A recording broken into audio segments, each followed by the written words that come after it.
Well, 2022 has been an incredible year. We had a successful annual General Assembly in Toronto, where it was so wonderful to gather once again in person. We heard Mayor John Tory apologize for the role that the City of Toronto played in suppressing the 1885 Northwest resistance. We held not one but two MNO climate change forums. We conducted our first ever housing census to determine the housing needs of Ontario Métis.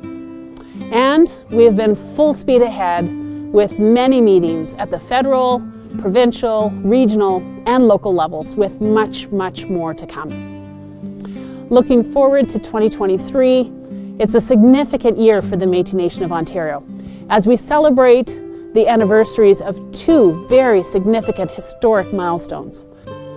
It was 30 years ago that the MNO was established through the will of Métis citizens and communities coming together throughout Ontario to create a strong Métis voice for Métis rights, creating a Métis-specific governance structure. And 20 years ago, the landmark Supreme Court of Canada unanimous ruling in Pali recognized Métis rights not only for Métis in Ontario, but for Métis across the nation. These historic events are milestones on a path towards self-government and self-determination that our Métis ancestors embarked on generations ago.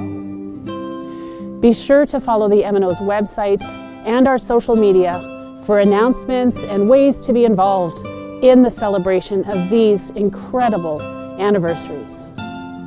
And if you haven't already done so, I would encourage all of you to vote in our province-wide plebiscite, which closes on January 22nd, 2023. This plebiscite is your vote, your voice, and your rights at issue. Regardless of how you vote, please make sure you do. On behalf of the MNO, I want to say thank you, merci, to all of our citizens, our leadership, our staff and volunteers, and the many, many partners of the Métis Nation of Ontario for your continuing contributions and support this past year. I look forward to seeing many of you in person as we celebrate many, many more accomplishments in 2023 and the years to come. Happy New Year.